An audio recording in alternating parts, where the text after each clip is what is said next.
1942년 말 2차 대전의 흐름은 전 세계를 뒤흔들고 있습니다. 연합군과 추축군의 치열한 싸움은 이제 북아프리카에서 마지막 단계를 향해 가고 있습니다. 오늘은 북아프리카에서 가장 치열했던 튀니지 전투를 재구성해 보겠습니다.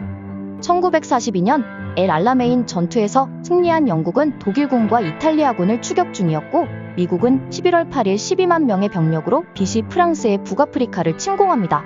연합군은 쉽게 프랑스를 밀어내며 모로코와 알제리를 점령한 후 최종 목표인 튀니지로 진격합니다. 그러나 당시 연합군은 2000km에 걸친 북아프리카 해안선에 흩어져 있었기 때문에 고작 12,000명의 병력만으로 튀니지를 공격할 수 있었습니다. 북아프리카가 위험에 빠지자 추축군은 25,000명의 병력과 기갑사단을 급파합니다. 또한 추축군은 제공권을 장악하고 있었는데, 이는 독일군이 가까운 비행장을 사용할 수 있었던 반면 연합군은 800km나 떨어진 알제리의 비행장을 주로 사용해야 했기 때문이었죠.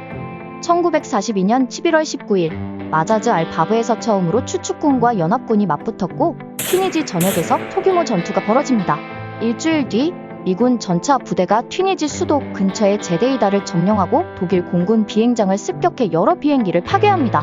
그러나 독일군은 곧바로 반격에 나섰고 12월 1일 다시 제데이다를 되찾으며 마자즈 알바브 근처까지 진격했습니다.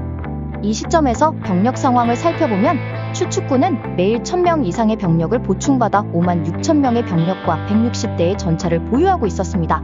연합군은 6만 2천 명의 병력을 가지고 있었으나 그중 3만 명은 약소국 프랑스군이었고, 독일 공군이 제공권을 잡고 있어 추축군이 유리한 상황입니다.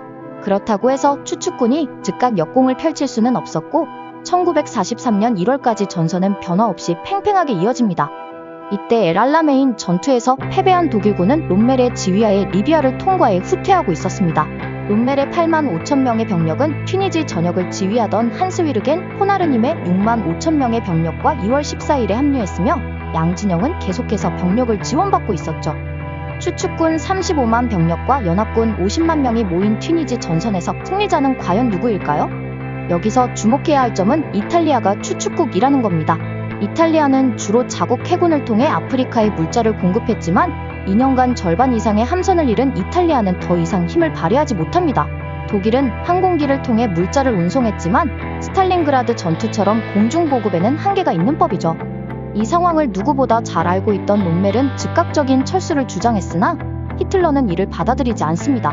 히틀러는 튀니지를 잃으면 지중해 전체가 연합군의 침공에 노출되어 이탈리아가 순식간에 항복할 것이라 생각했습니다. 따라서 철수는 없었고 롬멜과 아르님은 선택의 여지가 없습니다. 롬멜은 어쩔 수 없이 미군을 향해 공격을 감행합니다. 테베사 보급 거점을 점령한 후 북쪽으로 진격하려는 계획이었죠. 그렇게 되면 연합군은 후퇴할 수밖에 없었고 아프리카에서의 추축군 상황을 개선할 수 있었습니다. 2월 14일 기갑사단을 선두로 시디 부사이드를 공격하는 동시에 롬멜은 가프사로 진격합니다. 독일군은 미군을 빠르게 격파했고 2월 18일 두 공격 그룹이 다시 합류했습니다. 하지만 롬멜은 이탈리아 최고사령부의 지휘 아래 있었기 때문에 그들의 명령을 따라야 했습니다. 이탈리아는 테베사로의 공격이 위험하다 판단했고 대신 스비다로 공격을 변경하라는 명령을 내립니다. 이는 롬멜의 계획에 큰 차질을 빚습니다. 결국 테베사를 탈환하지 못한 추축군의 상황은 악화됩니다. 롬멜은 마지막으로 3만 명의 병력을 동원해 영국 제8군을 상대로 3월 6일 공세를 감행했지만 작전 계획이 영국에 노출되며 실패로 끝납니다. 이 실패 이후 롬멜은 히틀러에게 직접 가서 철수를 설득하려 했지만 히틀러는 이를 받아들이지 않았습니다. 결국 롬멜은 강제병가 처리되었고 아르님이 독일 아프리카 군단과 집단군을 지휘하게 됩니다. 롬멜이 없어지자 독일군과 이탈리아군의 사기가 크게 떨어졌습니다. 이제 남은 것은 연합군의 반격입니다. 3월 16일 영국은 20만 병력을 동원해 이탈리아군을 공격했습니다. 8만 5천 명의 이탈리아군은 큰 저항 없이 무너졌고 3월 20일 방어선이 뚫립니다. 추축군에게 남은 병력은 25만 명과 150대의 전차뿐이었고 연합군은 50만 명이 넘는 병력과 1,400대의 전차를 보유하고 있었습니다. 독일군이 장악했던 제공권도 이제 연합군으로 넘어갔습니다. 연합군은 1943년 4월 플렉스 작전을 통해 이탈리아와 튀니지를 잇는 추축국의 영공을 봉쇄합니다. 아르님은 튀니지에서 철수하자고 히틀러에게 다시 요청했지만 또다시 거절당합니다. 결국 아르님은 사령관직에서 물러나고 싶다고 말했죠. 1943년 4월 연합군은 대규모 공세를 펼치며 추축군을 압박합니다. 독일군과 일부 이탈리아군은 용맹하게 싸웠으나 2배 이상의 전력 차이를 극복하기는 불가능했죠. 이제 남은 것은 튀니지의 수도 튀니스뿐이었습니다.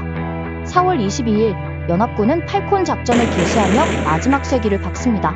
영국과 미국은 튀니스 서쪽 고지대를 점령했고 5월 7일 튀니스를 함락시킵니다. 독일군에게 남은 선택지는 후테와 항복뿐이었으나 바닷길로의 후퇴는 불가능했습니다. 연합군은 5월 8일 시칠리아 해협에서 징벌 작전을 벌여 추축군이 튀니지에서 시칠리아로 도망치는 것을 막습니다. 같은 날 독일 기갑군은 우리의 모든 전차와 대포가 파괴되었고 탄약과 연료도 없다고 보고했습니다. 튀니스 동남쪽에서 아르님과 조반니 메세는 마지막 방어선을 구축했지만 더 이상 의미가 없었고 결국 5월 13일 항복합니다. 북아프리카에서의 패배는 추축국에게 큰 타격이었습니다.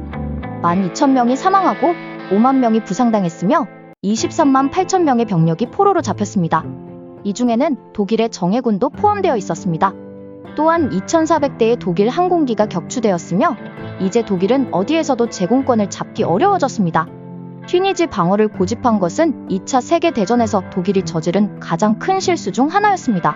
만약 독일군이 일찍 철수했다면 이탈리아의 시칠리아를 방어할 수 있는 병력을 강화하고 가장 중요한 공군력을 유지하는 데 큰 도움이 되었을 것입니다. 오늘은 2차 대전 북아프리카 전선의 마지막 피날레 튀니지 전투에 대해 알아보았습니다. 구독과 좋아요를 눌러주시면 이탈리아군 항복 속도로 영상이 제작됩니다.